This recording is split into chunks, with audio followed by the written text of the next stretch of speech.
Dans notre quête spirituelle, chacun de nous se pose inévitablement la question cruciale. Quel sera notre destin dans l'au-delà?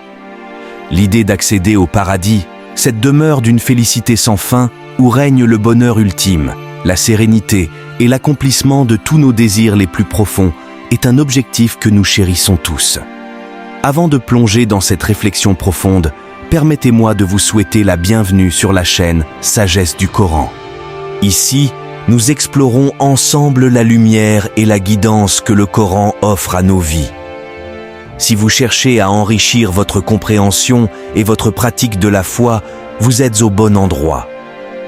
N'oubliez pas de vous abonner et de partager vos pensées ou prières dans les commentaires. Dites-nous, Allah, montre-nous le chemin. Selon les paroles éclairées du prophète Muhammad, paix et bénédiction sur lui, il existe une démarche fondamentale, d'une simplicité éloquente, qui nous ouvre les portes de ce royaume béni. Imaginez, si vous le voulez, cette scène vivante où un homme du désert, avec son esprit curieux et son cœur en quête de vérité, s'approche du messager d'Allah, en quête d'une réponse à cette interrogation universelle. Pour illustrer la simplicité et la beauté de l'islam, considérons le verset du Coran, sourate Al-Baqarah, chapitre 2, verset 286. La yukallifullahu nafsan illa wus'aha.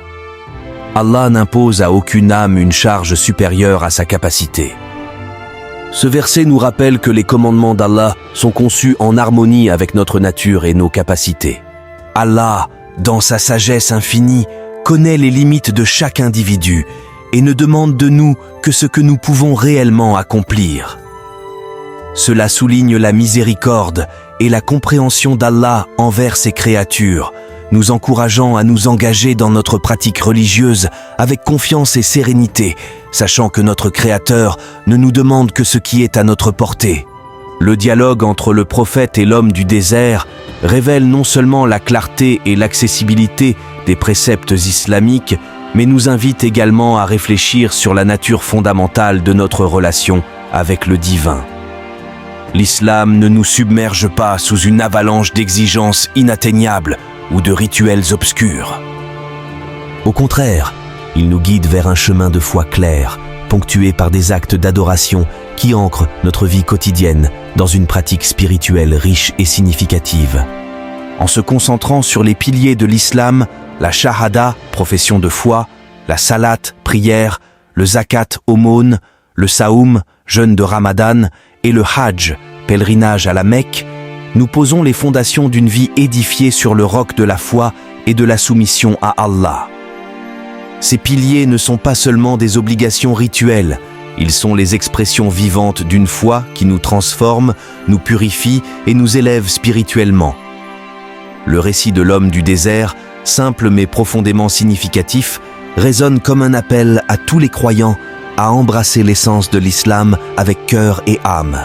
Il souligne que le véritable croyant est celui qui s'attache aux enseignements fondamentaux de l'islam, sans se laisser distraire par les complexités ou les controverses secondaires. La vie après la mort et du paradis, s'adressant à ceux qui se demandent qui est destiné au paradis, ce qu'Allah punit et ce qu'il pardonne. L'approche se veut didactique et spirituelle, enrichie de versets coraniques pour éclairer notre compréhension. La question de la vie après la mort occupe une place centrale dans la foi musulmane. Le Coran nous guide à travers ces versets lumineux, telle une étoile dans la nuit noire, sur ce qui nous attend après notre passage terrestre. Allah dit dans le Coran, sourate Al-Imran, 3 versets 5 à 85. Kullu nafsin dha'iqatul maut, wa innama tuwaffawna ujurakum yawma al-qiyamah. فَمَنْ زُحْزِحَ عَنِ النَّارِ وَأُدْخِلَ الْجَنَّةَ فَقَدْ فَازَ. Toute âme goûtera à la mort, et vous recevrez vos récompenses complètes au jour de la résurrection. Celui qui est écarté du feu et admis au paradis a certes réussi. Ce verset souligne l'inévitabilité de la mort et le véritable succès que représente l'entrée au paradis, loin des tourments de l'enfer. Qui est fait pour le paradis? Le paradis est promis à ceux qui croient et œuvrent en bien. La foi seule ne suffit pas. elle doit être accompagnée d'actions justes et bonnes. Allah nous enseigne à travers le Coran la voie vers le succès éternel, en nous rappelant l'importance de suivre ses commandements et de vivre une vie vertueuse.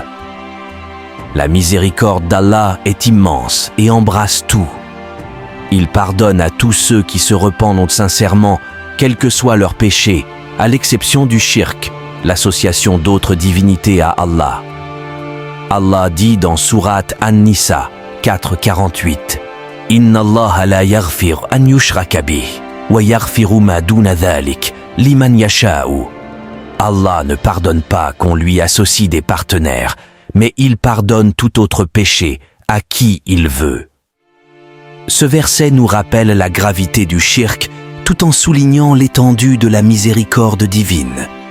Les actions qui mènent au paradis ne sont pas uniquement les grandes œuvres. Les petites actions quotidiennes accomplies avec une intention pure comptent également. Le prophète Muhammad, paix et bénédiction sur lui, a enseigné que même un sourire à notre frère ou sœur en foi peut être une aumône. Ainsi, vivre selon les principes islamiques dans chaque aspect de notre vie quotidienne nous rapproche du paradis. Le pardon d'Allah est une source d'espoir pour tous les croyants. Peu importe l'ampleur de nos péchés, si nous revenons à Allah avec un cœur repentant et l'intention de ne pas répéter nos erreurs, il est prêt à nous pardonner. Cette notion de pardon divin est un pilier qui soutient le croyant dans sa quête de salut. Allah est le plus juste des juges. Sa justice assure que nul ne sera traité injustement et que chaque âme sera récompensée ou punie selon ses œuvres. Cette compréhension de la justice divine nous pousse à agir avec éthique et intégrité, sachant que nos actions ont des conséquences éternelles. La patience face aux épreuves de la vie et la gratitude pour les bienfaits d'Allah sont deux qualités qui élèvent le croyant. Ces attitudes sont fortement encouragées dans l'islam et considérées comme des chemins menant au paradis.